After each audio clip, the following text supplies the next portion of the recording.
Nous allons déjà vous présenter le lecteur laser Saturn R, qui est un appareil, comme tous les produits Rega, plutôt très simple et bien fabriqué. Simple sur le plan d'utilisation, car à utiliser une mécanique par chargement par-dessus.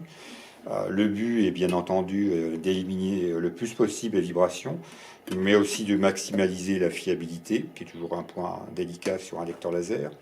Le châssis lui-même, on est en fonte d'aluminium, ce qui est suffisamment rigide pour éliminer les vibrations. Et puis l'utilisation du lecteur va être très simple. On ouvre son tiroir, on le referme une fois qu'on a posé son disque dessus. L'appareil marque qu'il est en train d'initialiser le disque, savoir ce qu'il y a exactement dessus. Une fois qu'il a trouvé le nombre de pistes, lecture, et ça fonctionne. Et après, classiquement, possibilité d'arrêter en cours de lecture, de changer de piste en avant, en arrière. Mais en dehors de cette fonctionnalité, cet appareil utilise un DAC, ce qui permet par exemple de dématérialiser le son, par exemple, notamment grâce à la prise USB, où on peut brancher un ordinateur ou un lecteur de réseau éventuellement. Il y a bien sûr d'autres connectiques que nous verrons un petit peu plus loin.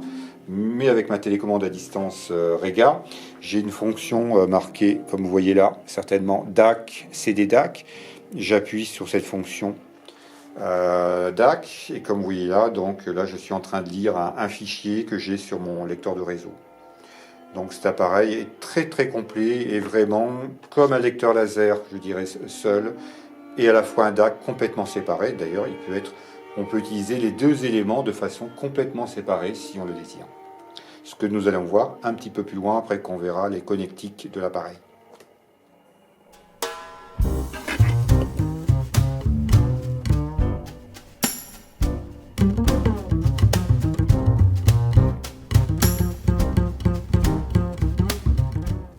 Voici donc l'arrière de notre lecteur laser Rega Saturn R. On voit donc une entrée input 1 qui est une entrée USB asynchrone permettant de connecter directement à un ordinateur pour dématérialiser la musique ou bien un lecteur de réseau. Deux entrées Toslink, input 2, input 3. Deux autres coaxiales, input 4, input 5. La possibilité de ressortir le son du DAC, donc soit en sortie coaxiale ou optique. Possibilité donc d'utiliser aussi une sortie son pour le CD numérique, qui soit donc en coaxiale ou en optique. Bien évidemment, les fameuses prises analogiques qu'on retrouve sur tous les appareils.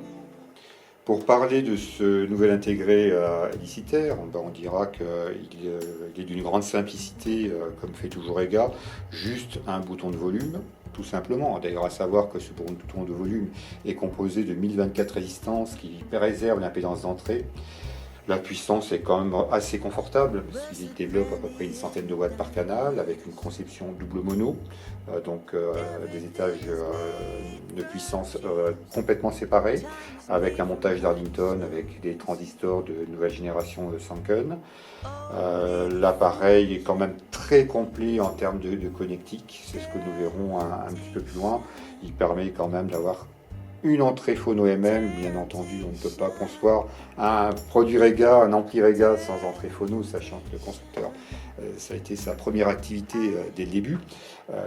Une entrée phono MM en input 1, où on peut parallèlement mettre donc une entrée auxiliaire en commutant ce petit bouton à l'arrière, que voici. La fameuse prise masse pour la platine disque vinyle si besoin en est. Donc de input 2 à input 5, donc 4 entrées lignes.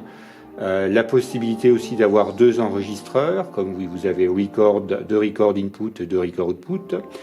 La fameuse prise direct input, donc qui permet d'utiliser par exemple un processeur audio-vidéo pour une utilisation home cinéma, et donc d'utiliser le volume à fond de son Rega Elicit pour qu'il soit géré donc par un processeur audio-vidéo.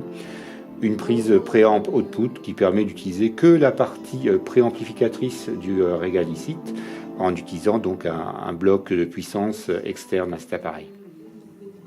Pour finir, concernant la sortie haut-parleur, classiquement avec d'excellents borniers qui acceptent aussi bien le câble déludé, les bananes ou les fourches, donc qui permettra donc de satisfaire tout le monde et mettre les connectiques à son choix.